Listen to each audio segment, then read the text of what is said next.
चीन और इंडिया का मामला मुख्तलिफ। 1.83 बिलियन डॉलर की तजारत थी इंडिया और चीन की आज से 20 साल पहले, अब होगी 100 बिलियन डॉलर की।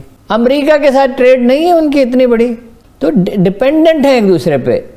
अब जो ये जो इंडो पैसिफिक का एरिया है, यहाँ पे इंडिया हो, अमेरिका हो, फ्रांस हो, जर्मनी हो और जापान हो, कोई चाइना भी हो, बल्कि उन सब की एक ही 4 मेजर पॉलिसीज हैं। तो this is something which is going on huge. इस सारी गेम के अंदर we do not fall anywhere. Like हमारा जो much of the political and जितना कैपिटल है वो diplomatic capital that gets lost on India, Kashmir and Afghanistan. Pakistan जो है वो चाइना के साथ अलाइन है। पाकिस्तान जो है वो लेकिन सी पैक रुका हुआ है। दूसरी बात यह कि आप बनाते क्या हैं, आप चीन को क्या देंगे? चीन ने तो आप पे बहुत सी पाबंदियां खत्म कर रखी हैं, बहुत नरमी की है, आप बेचेंगे क्या उनको? हमारे लिए बदकिस्मती ये है कि हमारा ईस्टर्न बॉर्डर बंद है, हमारा वेस्टर्न बॉर्डर बंद है, ईरान बंद है, चीन के साथ हम खुले हुए हैं, बाकी हमारी तो स्ट्रेटेजिक लोकेशन ने तबाही उतार के रख दी हमारी, हम तो किधर फंस गए हैं। Hello friends, welcome to the channel. तो दोस्तों आइए देखते हैं पाकिस्तानी मीडिया की लेटेस्ट वीडियो। आज पाकिस्तानी मीडिया रो रहा है कि पाकिस्तान की मैसियत यानी पाकिस्तान की जो इकॉनमी है बहुत ही बुरी हालत में है और इसको सुधारने वाला कोई नहीं। जो प्राइम मिनिस्टर इमरान खान दावा करके आया था वो और पाकिस्तान की मैसियत को डुबा दिया उसने। तो यहाँ पे जो पाकिस्तानी मीडिया रो रहा है कि पाकिस्तान के अलावा इस खित्ते के अंदर रूस, अमेरिका, चाइना जो भी है पूरे ग्लोब के अंदर सारी इकॉनमी बढ़ रही है, लेकिन पाकिस्तान की इकॉनमी डूब रही है। और ये जो पाकिस्तान चीन के भरोसे बैठा था, उस चीन की वजह से भी पाकिस्तान की हालत ख़राब है, क्योंकि पाकिस्तान के पास कुछ नहीं है चीन को देने के लिए, लेकिन उल्टा चीन ने पाकिस्तान की जो मार्केट में अपनी चीज़ें फ्लड करके पाकिस्तान की जो इकॉनमी है तबाह करके रख दी है। लेकिन सबसे बड़ी बात यह है पाकिस्तान की मैसियत यानी इकॉनमी बिगड़ने का बड़ा कारण है कि जो पाकिस्तान की आइडियोलॉजी और पाकिस्तान का जो हमेशा जो सेंटर पॉइंट है कश्मीर और इंडिया और इसकी जलन ने पाकिस्तान को डुबा के रख दिया है। तो दोस्तों आइए इस वीडियो को देखते हैं।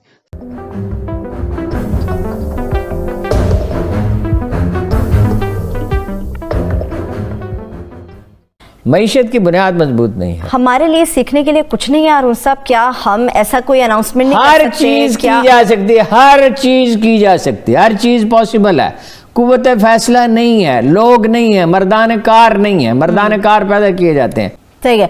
मईशत की बेहतरी की बात अरुण साहब कर रहे हैं। एक लहर ये भी उठी है, बातचीत जो चल रही है कि पाकिस्तान इंडिया को अपनी हालत बेहतर करने के लिए सरहदी मामलात को हटाकर बाला होकर इन मामलात से अपनी मईशत के ऊपर भी तवज्जो देनी चाहिए। वो तो टेररिज्म रुके तो तब है ना। देखिए चीन और इंडिया का मामला मुख्तलिफ। अमेरिका के साथ ट्रेड नहीं है उनकी इतनी बड़ी, वो बंद कर सकते ही नहीं है, सवाल ही नहीं पैदा होता, डिपेंडेंट हो गया। वहाँ एक क्लास जो तजारत करती है, अमेरिका में जो लोग चीन से मसरूम मतलब मोबाइल मंगवाते हैं, तो डिपेंडेंट है एक दूसरे पे। 1.83 बिलियन डॉलर की तजारत थी इंडिया और चीन की आज से 20 साल पहले, अब होगी 100 बिलियन डॉलर की। दूसरी बात यह कि आप बनाते क्या हैं, आप चीन को क्या देंगे? चीन ने तो आप पे बहुत सी पाबंदियां खत्म कर रखी हैं, बहुत नरमी की है, आप बेचेंगे क्या उनको? आप चीन के लिए, चीन के 1.5 अरब आदमी लिबास पहनते हैं। पाकिस्तान में तो बहुत अच्छी टेक्सटाइल इंडस्ट्री है, कभी यहाँ गए? हमारे मार्केटिंग का पहलू बड़ा कमज़ोर है, वहाँ जाएं। मतलब मैंने एक इस्लामाबाद के इंडस्ट्रियलिस्ट ने मुझे बताया, one of the top industries, कि एक सिख आया, उसने कहा जितना कपड़ा आप बना सकते हैं बना लें, जितना भेज सकते हैं भेज दें। इंडिया तो इजाजत नहीं देता, चीन तो रुकावट नहीं डालेगा। फिर ये है 15 बिलियन डॉलर का माल आता है चीन से, दिखाया 10 बिलियन डॉलर का जाता है, टैक्स खत्म कर लिया जाता है। ये FBR कितनी बड़ी लानत है, लोगों को अंदाजा ही नहीं है। लेकिन आप सारा थारोली करप्ट हो गया, इंटेलिजेंस यूनिट बनाए तो टॉप करप्ट है, 2-3 हज़ार उनको तो निकाल दें, भाई जरूरत करनी पड़ेगी। ठीक है, लेकिन हारून साहब क्या हमें चाइना की मंडियों तक रसाई के लिए मार्केटिंग को बहुत ज्यादा कैनवस पर नहीं लेकर आना चाहिए? हमें अपने डेलीगेशंस नहीं भेजने चाहिए? भाई हमारा मार्केटिंग का रुझान ही नहीं, तो मार्केटिंग हमारी तो बहुत कमजोर है। जो कुछ हम बनाते हैं टेक्सटाइल में, तो हम देखें ना, मशीनरी आई है ना 5 बिलियन डॉलर की, टेक्सटाइल को तो हम इससे कोई 4, 6, 10 गुना कर सकते। मजे की बात यह है कि जो इंडो पैसिफिक रीजन है, ये इसको कहा जाता है कि क्रिटिकल इंजन है ग्लोबल इकोनॉमी का। 60% ऑफ द वर्ल्ड ट्रेड जो है, वर्ल्ड पॉपुलेशन यहाँ पे है, more than 60% of the world population, 1/3 of the global trade यहाँ पे होती है। अब जो ये जो इंडो पैसिफिक का एरिया है, यहाँ पे इंडिया हो, अमेरिका हो, फ्रांस हो, जर्मनी हो और जापान हो, कोई चाइना भी हो, बल्कि उन सब की एक ही 4 मेजर पॉलिसीज हैं, मेन प्रायोरिटीज हैं जिसको आप कह लें, क्योंकि पाकिस्तान इस खिते में जाना पसंद नहीं करता।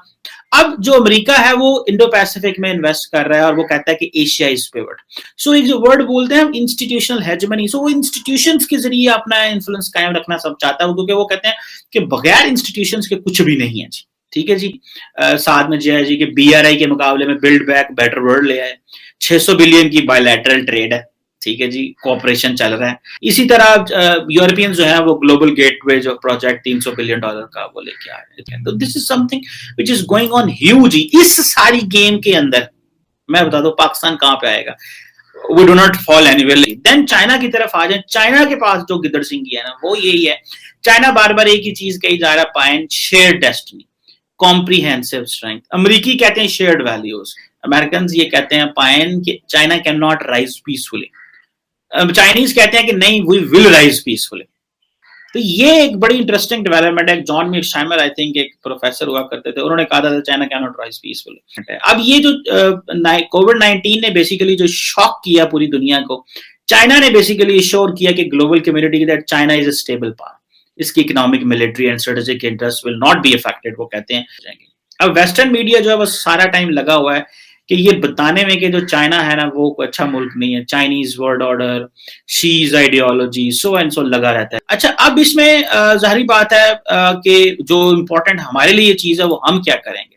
हमारे लिए, पाकिस्तान के लिए थिंग्स आर वेरी डेलिकेट, और वो इस तरह है कि अब इंडो पैसिफिक की जो स्टेबिलिटी है ये पाकिस्तान के नेशनल इंटरेस्ट में है। हम इस रीजन में जितनी भी जियो पोलिटिकल, जियो इकोनॉमिक डेवलपमेंट्स हो रही हैं हम उसको ओवरलुक नहीं कर सकते। हमारा ध्यान ही, हम ये जरूर कहते हैं कि जी we have moved from geo strategic to geo economics, पर करते हम कुछ नहीं।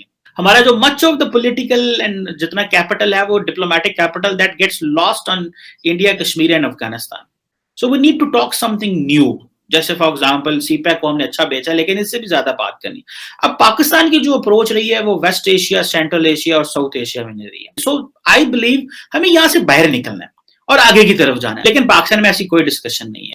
लेकिन पाकिस्तान जो है वो चाइना के साथ अलाइन है। पाकिस्तान जो है वो, लेकिन CPEC रुका हुआ है, और क्योंकि हमें इस्लामिक ममालिक से बड़ी मोहब्बत है, OIC की हम बड़ी बात करते हैं, तो हमें इस चीज को मेक श्योर करना है कि ठीक है भाई OIC के ममालिक भी हैं इस खिते में, and we need to work with those, जिसमें मलेशिया, इंडोनेशिया एंड जो बाकी ममालिक हैं इसमें, जिससे हमें जो है वो कोई शायद हमें वी कैन गेट रीच, हमें वो रीच मिल सकती है।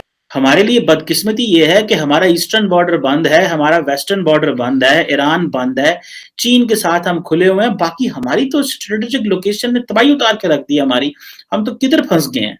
और हमारी लीडरशिप भी ऐसी है कि वो जानबूझ के इस तरह का एक एनवायरनमेंट क्रिएट करती है ताकि वो एक तासुर दे कि वो इस्लामिक है। यानी कि इमरान खान साहब पूरी दुनिया में ये जो इस्लामोफोबिया की बहस है उसको लीड कर रहे हैं।